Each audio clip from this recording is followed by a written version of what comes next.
Pernah nggak sih kita pikir, sampai mana keserakahan manusia bisa membawa dunia ini? Bisnis adalah hal yang penting dalam kehidupan. Segala bentuk strategi kita gunakan demi keuntungan bisnis ataupun usaha. Tapi, apa kita pernah benar-benar sadar berapa harga yang dibayar alam demi ambisi kita?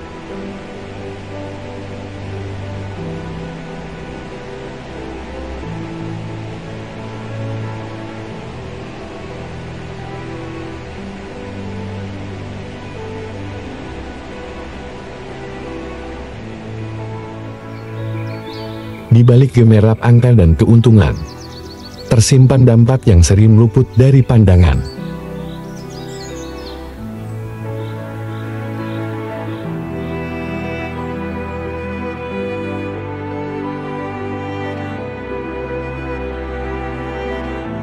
Kita menjaga alam, alam bisa menjaga kita.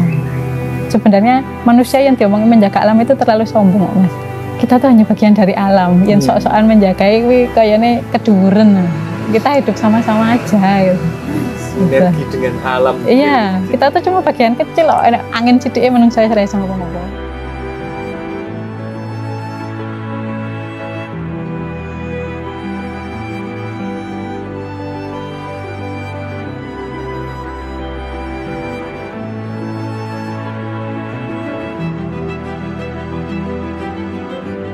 Di episode kali ini, Ruang Bisnis mengangkat cerita inspirasi datang dari kedua pasangan asal Indonesia yang memiliki visi bagus dalam usahanya. Sri Widodo dan Nurul, pemilik usaha kebun Yosu Farm Homestead dengan sistem integrated farming.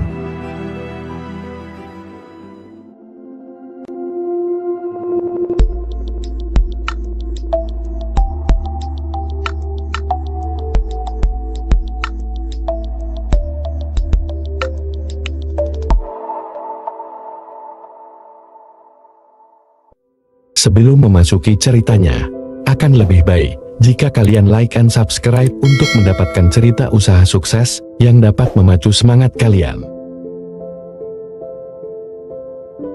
Sri Widodo dan Nurul memiliki visi usaha yang memperhatikan kelestarian alam. Sang istri dulu pernah bekerja di luar negeri dengan gaji ribuan dolar. Tapi walaupun dengan gaji yang sudah pasti dan fasilitas yang nyaman, ia malah meninggalkannya karena menurut Nurul pekerjaannya tidak sesuai visi dan hatinya.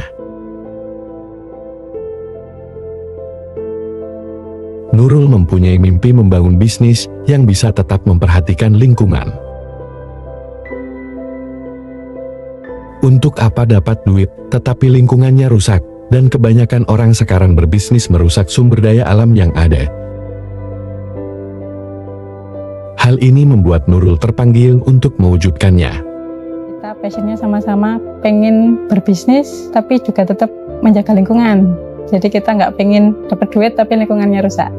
Kita tetap pengen menjaga sumber daya, karena banyak orang yang berbisnis sekarang, mereka jadi kaya karena jual sumber daya. Kalau seperti itu, yang akan menjaga sumber daya siapa? Gitu. Kita berpikirnya seperti itu.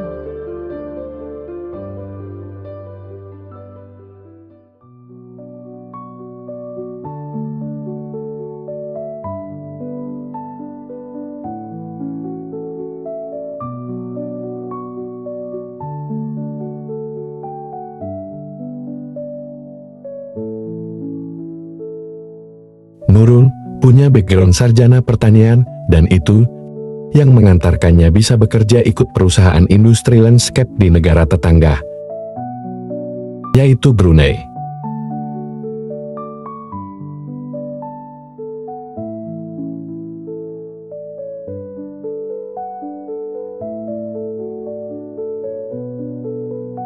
Karena bisnisnya adalah di industri yang selalu membuat event, maka perusahaan tempat Nurul kerja sering mendapat proyek untuk pembuatan taman yang sangat membutuhkan obat-obatan tanaman atau pestisida.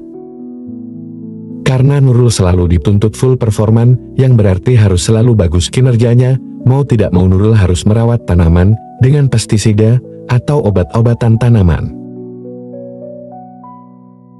Hal itu bagi Nurul sangat menyesakkan hati, karena apa yang dia lakukan tidak sesuai dengan kata hatinya yang menjaga dan mencintai lingkungan.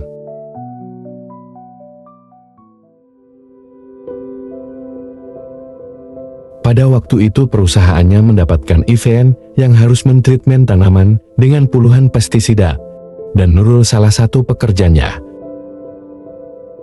Pada saat itu, Nurul menyampaikan kepada atasannya, kenapa tidak memakai bahan organik saja, biar tidak merusak lingkungan. Tetapi jawaban dari atasannya membuat Nurul terdiam. Profit dari situ. Ya saya dapat gaji dolar, tapi di hati tersayat-sayat. Karena nggak sesuai dengan nilai saya. Saya menawarkan yang organik, yo itu dipakai kalau di perusahaanmu aja. Ini kan kamu ngikuti kita, kamu tak bayar. Karena ia sudah muak, akhirnya Nurul memutuskan resign dan mulai mewujudkan impiannya dengan memulai merawat kebun pekarangannya hingga sekarang bersama suaminya.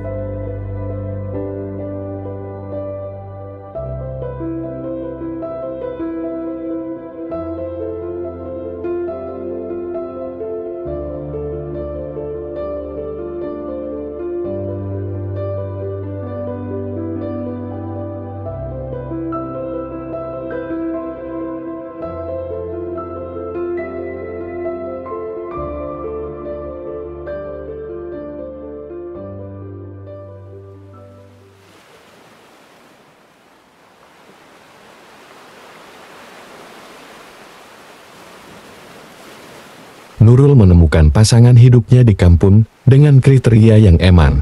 Dari awal Nurul ingin punya suami yang suka bercocok tanam organik.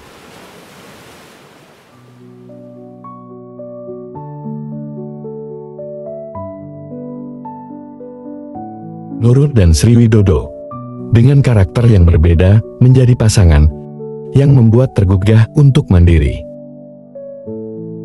Sri Widodo yang harusnya laki-laki pakai logika, justru kebanyakan pakai hati. Dan Nurul jadi lebih banyak memakai logika. Dua unsur ini unik dan menjadi langkah keberhasilan farm yang mereka bangun. Mereka juga memiliki prinsip yang bagus, yaitu, hidup itu gak boleh serakah, yang penting cukup buat kebutuhan sendiri. Kita pengen basicnya pertama yang penting untuk keluarga cukup, baru sisanya kita jual. Jadi banyak yang mbak kowe wis ngopeni titik ngopo mung sithik ora akeh sisan gitu. Ya memang orientasinya yang penting cukup untuk kami. Sisanya baru kita jual. Kalau orientasinya kita pure bisnis nanti lama-lama tidak pakai hati ya Mas. Kayak yang saya lakukan di Brunei. Jadi dapat duit hatinya tersayat-sayat gitu. Ya, jadi kita nentrem ke hati dulu, insya Allah rezeki ada. Kalau saya pribadi, untuk besok saya tahu apa yang dimakan, itu sudah lebih dari cukup. Jadi nggak berpikirnya, aku ninggali anakku warisannya bermiliar-miliar gitu, nggak. Saya meninggalkan anak-anak itu value. Kue jaga lingkungan, itu warisan yang berharga. Yang gue orang bisa menemukan bumi lain, ya kita jaga.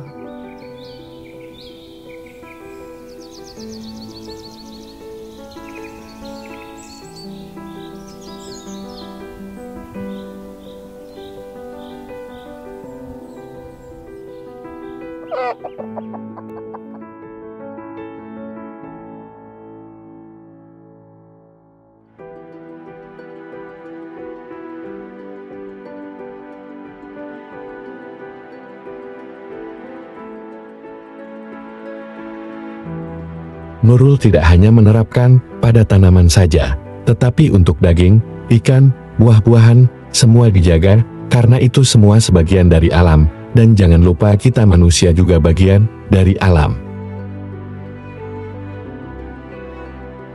Pupuknya dari mana? Oh, pupuk itu bisa dari kotoran binatang. Alhamdulillah, tetangga sekitar, mereka banyak yang memelihara kambing. Jadi kayak kita banyak ijolan, mereka butuh hijauan. Ngono aku melimpah mas, kain butuh godong, mau pecoki. Oh cocok kandang kursi ono ya, kita panen pupuk. Jadi sistem kita itu integrated farming. Kita tidak bergantung kepada perusahaan besar. Kita saling ketergantungan dengan sekitar. Oh Mbah Radi butuh hijauan, monggo Mbah.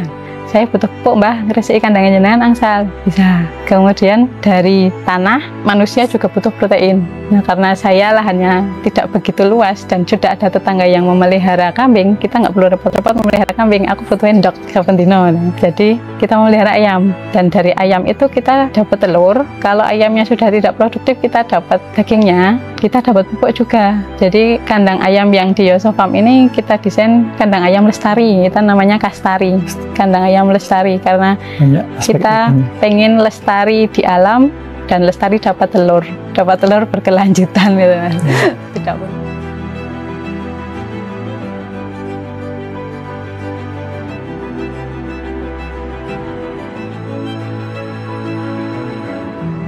Nurul beserta keluarga juga menerapkan sistem barter, yaitu dengan barter sesuatu yang bisa dibudidayakan atau bisa berguna untuk kebutuhan.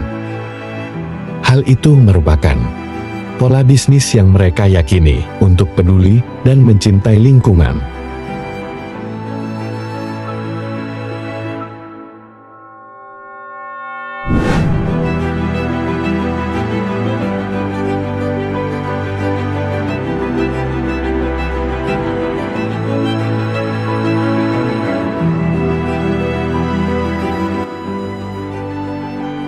Cerita ini memberi cara pandang terhadap bagaimana hidup dengan tetap bisa menghidupi kebutuhan keluarga, tetapi juga mewariskan nilai yang mahal terhadap generasi berikutnya.